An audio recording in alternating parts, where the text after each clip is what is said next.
Hi. అటు బ్రిటన్తో పాటు ఇటు ఈయూలో అండ్ అలాగే ప్రపంచ దేశాల్లో కూడా ఇప్పుడు బ్రిటన్లో ప్రైమ్ మినిస్టర్ కీర్ స్టార్మర్ రాజీనామా చేసిన తర్వాత బ్రెక్సిట్ అనే పదం బాహాటంగా చాలా ఎక్కువగా వినపడుతోంది. సో బ్రెక్సిట్ అనేది ఏంటంటే 6 ఏళ్ల క్రితం ప్రజాభిప్రాయ సేకరణ బ్రిటన్లో జరిగింది.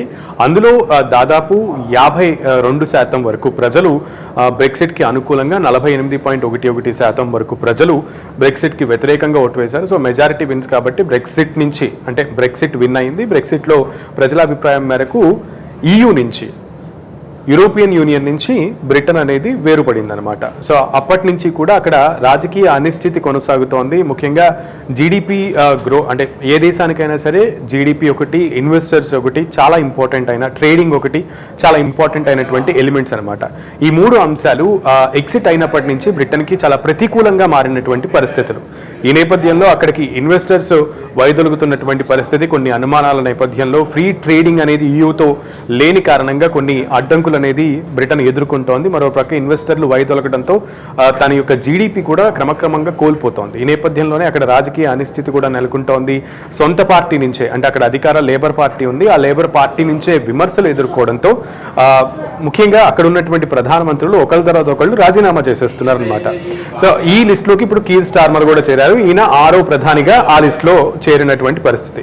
సో అక్కడ ఇప్పటికీ కూడా కన్జర్వేటివ్ పార్టీకి, లేబర్ పార్టీకి మధ్య వాదోపవాదాలు జరుగుతూనే ఉన్నాయి. బ్రెక్సిట్ని అధికార పార్టీ వ్యతిరేకిస్తుంటే కన్జర్వేటివ్ పార్టీ మాత్రం అయిపోయిన విషయాలని ఇప్పుడు దానిని చర్చించి అందులో మంచి చెడులు వెతకడం అనవసరమైన విషయం అని చెప్పి కన్జర్వేటివ్ పార్టీ చెప్తున్నటువంటి అంశం. సో అసలు ఈ అక్కడ అధికార ప్రతిపక్షాల పార్టీల మధ్య జరుగుతున్నటువంటి పరిణామాల దృష్ట్యా మనం అసలు ఈయూలో ఎన్ని దేశాలు ఉన్నాయి, యూరోపియన్ యూనియన్లో ఎన్ని దేశాలు కలిపి యూరోపియన్ యూనియన్గా ఏర్పడినాయి, అందులో బ్రిటన్ ఎన్నాళ్ళ క్రితం ఎగ్జిట్ అయింది, అండ్ ఎగ్జిట్ అవ్వడం వల్ల కోల్పోయినటువంటి అంశాలేంటి అండ్ కలిగినటువంటి నష్టాలేంటి, ఒకవేళ ఇప్పుడు కలుద్దాం అన్నటువంటి చర్చ మళ్ళీ నడిస్తే దానికి ప్రొసీజర్ ఎంత సమయం పడుతుంది, అండ్ అక్కడ ప్రజలు అనుకూలంగా ఇస్తే గనక అంత ఈజీగా మళ్ళీ ఈయూలో జాయిన్ అయ్యే అవకాశం ఉంటుందా బ్రిటన్కి, దానికి ఎంత సమయం పట్టే అవకాశం ఉంటుంది, అండ్ దానికి కావాల్సినటువంటి ప్రికాషనరీ స్టెప్స్, అంటే అటు ప్రికాషనరీ స్టెప్స్తో పాటు మస్ట్ అండ్ షుడ్గా తీసుకోవాల్సిన అంటే ఫాలో అవ్వాల్సినటువంటి ప్రొసీజర్ ఏంటి అనే విషయాలన్నింటినీ కూడా ఈరోజు ముఖ్యంగా నేను చెప్పబోతున్నాను. సో ముఖ్యంగా ఈ మ్యాప్లో చూస్తే ఇదంతా కూడా యూరోపియన్ యూనియన్ యొక్క మ్యాప్ అనమాట. ఇందులో ఈ యూరోపియన్ యూనియన్లో 27 దేశాలు సభ్యత్వం కలిగి ఉంటాయి. 23 దేశాలు కూడా ఇక్కడ మేము ఒక్కొక్కటి చెప్పనవసరం లేదు. So you can easily understand this. So కానీ ఇక్కడ బ్రిటన్ ఉంటుంది. ఈ బ్రిటన్ అనేది 6 ఏళ్ల క్రితం 2016లో బ్రెక్సిట్ అనే కార్యక్రమం మొదలై 2020లో అది బ్రెక్సిట్ ప్రజాభిప్రాయ సేకరణ పూర్తయి అక్కడ ప్రజల అనుకూలంతో ప్రజల మెజారిటీ ప్రజల యొక్క నిర్ణయం మేరకే బ్రిటన్ ఈ ఈయూ నుంచి ఎగ్జిట్ అయిందనమాట. దాన్నే మొత్తం వ్యవహారాన్ని బ్రెక్సిట్ అని పిలుస్తూ ఉంటాం. సో ఎగ్జిట్ అయిన తర్వాత ఈయూ ట్రేడ్ మార్కెట్స్కి కానీ లేదా ఈయూలో ఉన్నటువంటి దేశాలతో సత్సంబంధాలన్నీ కూడా కోల్పోయినటువంటి పరిస్థితి. చాలా అంటే అటు ప్రజలకి కూడా అనేక కష్టాలు, అటు విదేశాలకు వెళ్ళాలన్నా కూడా ఫీజెస్, వీసాస్ అప్రూవల్స్ ఇవన్నీ కూడా టఫ్ అవుతోంది. అటు ఇన్వెస్టర్లకు కూడా ఈయూలో ఉన్నటువంటి దేశాలకి బ్రిటన్లో లేదా బ్రిటన్ మార్కెట్ మీద ఇన్వెస్ట్ చేయాలన్నా కూడా చాలా టఫ్ అయినటువంటి కండిషన్స్ ఉన్న నేపథ్యంలో వాళ్ళు కూడా వెనకడుగు వేస్తున్నారు.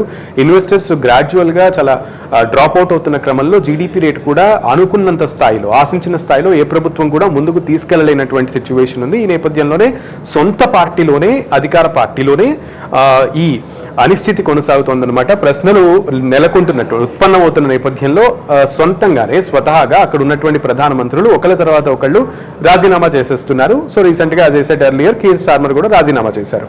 ఒకవేళ నిజంగా ఇప్పుడు ప్రపంచం అంతా, ముఖ్యంగా బ్రిటన్లో ఉన్నటువంటి ప్రజలు అండ్ బ్రిటన్లో ఉన్నటువంటి అధికార ప్రతిపక్ష పార్టీలు అండ్ ఈయూలో ఉన్నటువంటి కొన్ని దేశాలు మాట్లాడుకుంటున్నట్లుగా మరొకసారి బ్రిటన్ కనుక ఈయూ దేశాల్లో జాయిన్ అవ్వాలి అనుకుంటే దానికి ఉండేటువంటి ప్రొసీజర్ ఏంటి, అండ్ అది ఎంతకాలం సమయం పట్టే అవకాశం ఉంది, ఒకవేళ జాయిన్ అయితే అప్పుడు బ్రిటన్ పరిస్థితి మెరుగుపడుతుందా అనే విషయాలను కూడా మీకు తెలియజేసే ప్రయత్నం చేస్తా.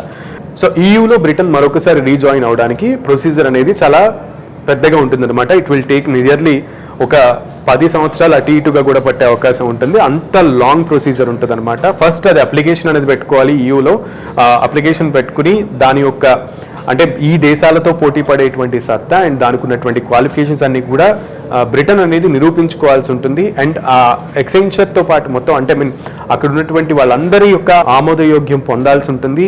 అండ్ వీళ్ళ లాస్ కూడా ఉంటాయి, దాదాపు 80 పేజీల యొక్క లాస్ అన్నిటిని కూడా మరొకసారి బ్రిటన్ యాక్సెప్ట్ చేయాల్సి ఉంటుంది. కరెన్సీకి సంబంధించిన కూడా ఇష్యూస్ క్లియర్ చేయాల్సి ఉంటుంది. అండ్ దీని అంతటికి కూడా స్టెప్ బై స్టెప్ ఒకదాని తర్వాత ఒకటి కంప్లీట్ చేయడానికి నియర్లీ ఇయర్స్ టుగెదర్ టైం పడుతుంది అనమాట. అండ్ ఒకవేళ అంత అంగీకారం తెలిపితే అప్పుడు బ్రిటన్కి ఫ్రీ యాక్సెస్ అనేది కలిగేటువంటి అవకాశం ఉంటుంది EU మార్కెట్లలోకి. అండ్ అలాగే కరెన్సీకి సంబంధించి కూడా కొంత బలాన్ని చేకూర్చుకునే అవకాశం ఉంటుంది. అండ్ ఇన్వెస్టర్లు కూడా ముఖ్యంగా ఈ దేశాల్లో ఉన్నటువంటి ఇన్వెస్టర్లు EUలో ఆ యూనియన్లో జాయిన్ అయితే గనక ఆ సపోర్ట్ కూడా లభించి ఇన్వెస్టర్లు కూడా ధైర్యంగా బ్రిటన్లో ఇన్వెస్ట్ చేయడానికి ముందుకు రావచ్చు. తద్వారా GDP కూడా పెరిగే అవకాశం ఉంటుంది.